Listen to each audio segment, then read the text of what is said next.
Japan का एक samurai था यमगाता, बड़ा फेमस समुराई।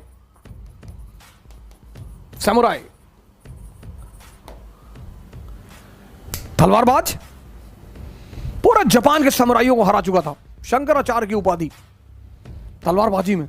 तलवारबाजी में उस आदमी के सामने कोई था ही नहीं जापान में। 1 साल उसने पूरे जापान में मुकाबला किया, सबको हराया यमगाता। 1 साल बाद घर लौट कर आया, पता चला कि उसकी बीवी का अफेयर उसके नौकर से हो गया। उसने अपने नौकर से कहा कि आज शाम को मेरा और तेरा मुकाबला होगा तलवारबाजी का, और अगर तू जीत गया तो बीवी भी तुम्हारी और सारी संपत्ति भी तुम्हारी।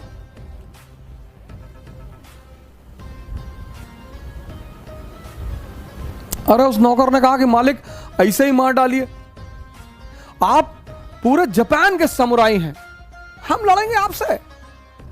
मतलब सचिन तेंदुलकर से एक रिक्शा वाला ये कहते कि हम तुमको बॉलिंग करेंगे, और वो भी ऐसे।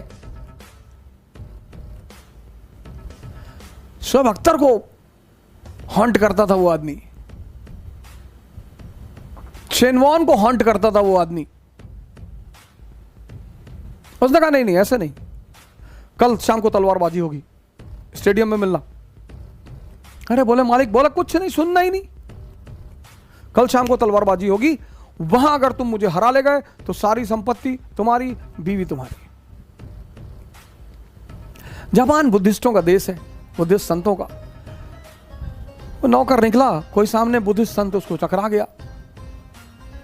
उसने कहा महाराज कल मरने जा रहा हूं। तो बोला कैसे?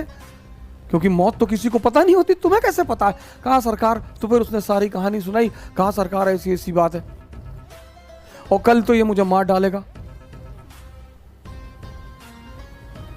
तो उस बुद्धिस्ट संत ने कहा कि तुम चाहो तो बच सकते हो। कहा कैसे सरकार? कहा कल का इंतजार क्यों कर रहे हो, आज तलवार उठा लो और जाके अभी बस अभी जाके जितनी गाली दे सकते हो दो, निकल बाहर। यमगाता इसको इस संत से बात करते हुए देख रहा था। देखना कहानी का, यमगाता देख रहा था। और ये गया बाजार में, इसने तलवार खरीदी और लौट के आया, दरवाजे पे खड़ा कि निकल। यमगाता को लगा कि यार इस बंदे की औकात नहीं मेरे सामने बोलने की, वो मुझे निकल कह रहा है, गाली दे रहा है।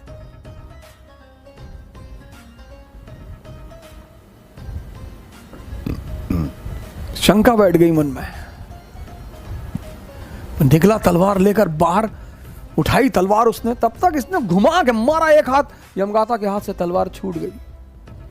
यमगाता सन्यासी हो गया। इंडियंस एंड इलेक्शंस, हमारी आदत है हर फेलियर पर, हर बात पे दूसरे को दोष देना। ये हमारी आदत है, नेचुरल। भगवान का यही मंजूर रहा। भगवान का क्या मंजूर था? कोई नहीं मिला तो भगवान को पकड़ लिए। महमूद गजनी आया, कहा अरे वो मुसलमान था, हिंदुओं को लूटना चाहता था। तुम कमजोर हो ये कभी नहीं मानोगे, तुम अपनी गलती कभी नहीं मानोगे। चलो महमूद गजनी चोर था, 1000 AD मान लिया, चलो ठीक है, मुसलमान था, तुम्हें लूटने आया था। तैमूर आया, वो भी भैया बहुत बदतमीज आदमी था भैया, हम लोग को लूटने आया था, मतलब फिर उसी की गलती। नादिर शाह आया, फिर मारा, फिर लूटा, लेकिन उसी की गलती। अब्दाली आया, फिर मारा, फिर लूटा, फिर उसी की गलती। फिर 200 साल अंग्रेज आके लूटे, इंग्लिश। अंग्रेजों ने हम लोगों के साथ धोखेबाजी की। तुम 5 रुपए के सिक्के पे पैर रख के खड़े हो जाते हो, तुमसे कौन धोखेबाजी करेगा? सड़क पे 5 रुपया का सिक्का पड़ा हो तो ऐसे पैर रख के खड़े हो, तो देखते हो इधर उधर कोई ना देखे तो उठा ले।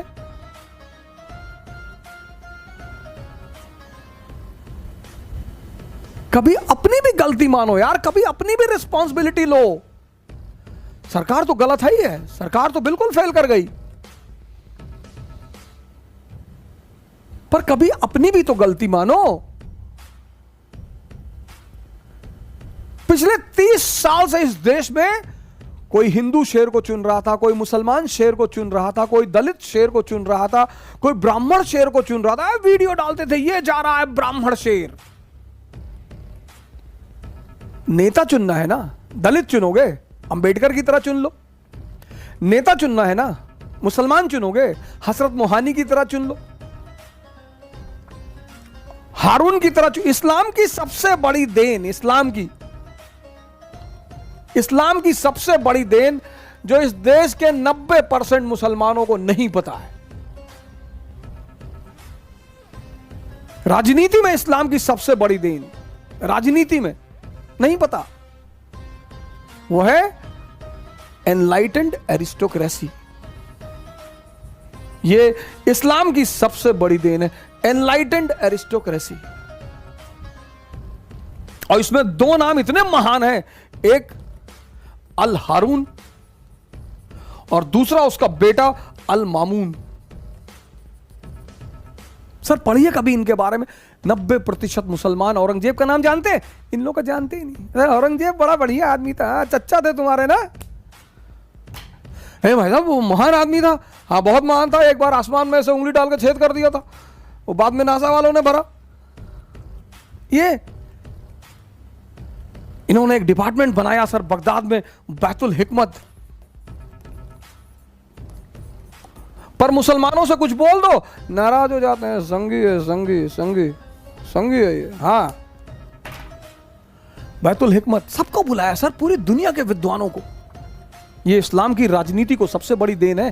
कैलिफ सिस्टम, जो आदमी एनलाइटेंड होगा वो स्पिरिचुअल हेड होगा और वही पॉलिटिकल हेड होगा। हजरत अबू बकर, हजरत उमर साहब की कहानियां सुनो सर। मुसलमान इसी को भूल गया। नेता चुनो सर, तुम दलित नेता चाहते हो ना, दलित नेता चुनो, अंबेडकर जैसा चुनो।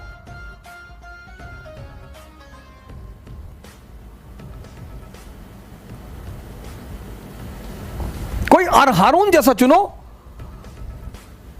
पढ़ो इस आदमी का इतिहास, लिटरेचर में कंट्रीब्यूशन, साइंस में कंट्रीब्यूशन, डेवलपमेंट में कंट्रीब्यूशन, पॉवर्टी में कंट्रीब्यूशन।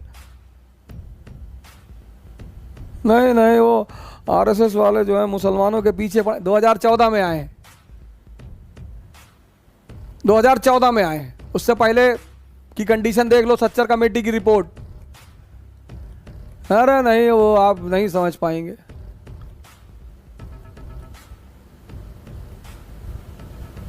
ये पटेल, आजाद, नेहरू, गांधी, अंबेडकर, ये सर पढ़े लिखे लोग थे सर। अंबेडकर के पास इतनी डिग्रियां थी सर, इतनी। मैं उनकी एक फोटोग्राफ है अपने पास रखता हूं हमेशा, मैं दिखाता हूं आपको।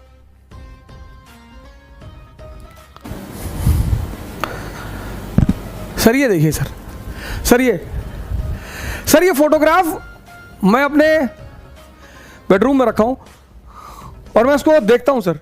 डिग्री देखिए sir, degree doctor B R Ambedkar, MA PhD Columbia, DSc बहुत लोगों को पता ही नहीं होगा, जो उनको भगवान मानते हैं उनको भी नहीं पता होगा। DSc London, LLD Columbia, DLitt bar at law London, MLC, इतनी डिग्री सर। पडरौना यूनिवर्सिटी से नहीं। ऐसे आदमी को नेता चुनो सर, इसी को बोलते हैं एनलाइटेंड एरिस्टोक्रेसी।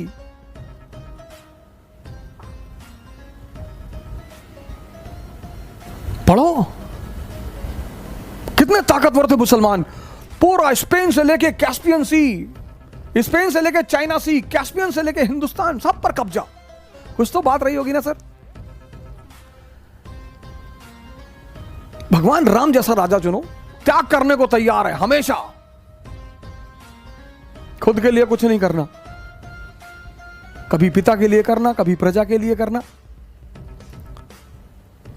गुरु गोविंद सिंह जैसा राजा चुनो सर, 4 बेटे कुर्बान,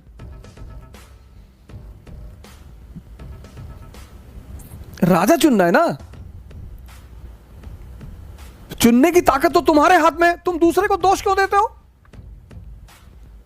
क्योंकि तुम्हारी आदत पड़ी है पुरानी। ये देखो, ये तुम्हारी आदत पड़ी है पुरानी। तुम अपना इंट्रोस्पेक्शन कभी नहीं करोगे। क्या आज डॉक्टर अंबेडकर जैसा व्यक्तित्व दलित समाज में नहीं है? क्या आज हारून जैसा व्यक्तित्व मुस्लिम समाज में नहीं है? लेकिन आपको चाहिए नहीं। आपको चाहिए वो आदमी जो आए, आपका पैर छुए इलेक्शन के टाइम पे, आपकी तारीफ करे, आप खुश हैं यार, सुकुल पैर छुअत रहल, गायक पैर छू के गए। आपको तो इस तरह का आदमी चाहिए। हम तो इलेक्शन लड़ेंगे, कभी नहीं जीतेंगे।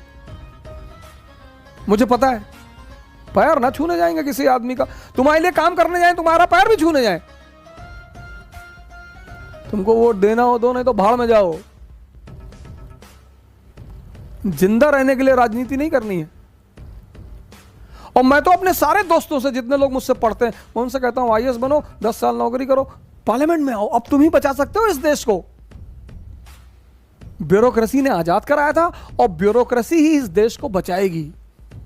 फिर वो सुरेंद्र नाथ बनर्जी और सुभाष चंद्र बोस को फिर इस्तीफा देना पड़ेगा, फिर बाहर निकलना पड़ेगा सर, नहीं तो सब खत्म हो जाएगा। सर दूसरों को दोष देना बहुत आसान है सर। दुश्मन बाहर ही नहीं, अंदर भी हैं। बहुत सारे लोग हितैषी बनकर तो ऐसे ऐसे कमेंट करते हैं, पर आलोचना और अब गाली, ये तो एम्बिशन की बहनें हैं सर। जहां भी महत्वाकांक्षा है वहां ये दो चीजें हैं। इसीलिए आम आदमी कुछ नहीं कर पाता। उसको डर बहुत लगता है कि लोग हमको भैया उल्टा सीधा बोल रहे थे। अरे तो बोलेंगे ही।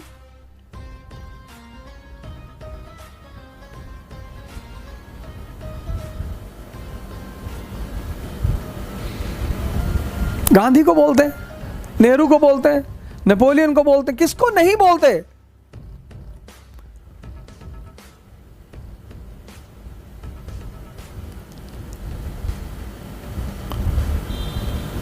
मैं इस्लाम पढ़ा रहा था तो वो मेरे दिमाग से क्विट कर गया उस, हालांकि मुझे उस पर बोलना था, एनलाइटेंड एरिस्टोक्रेसी।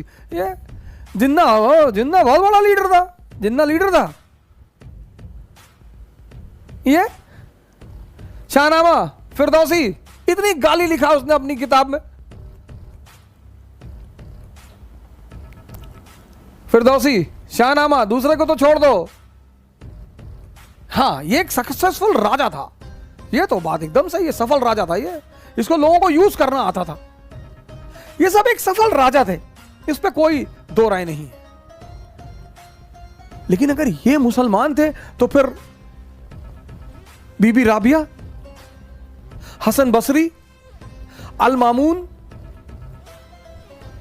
अल हारून, Umar,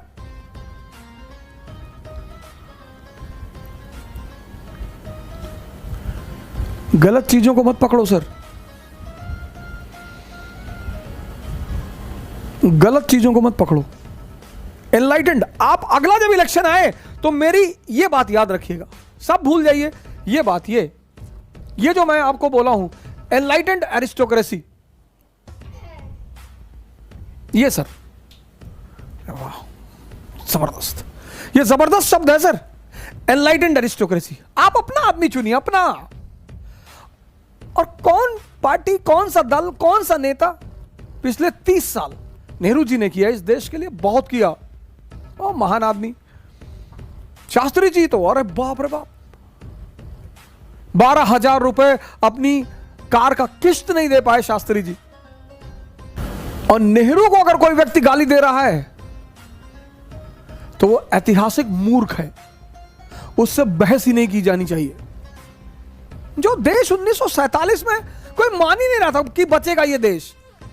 sugar 800, BP 200, uric acid 20,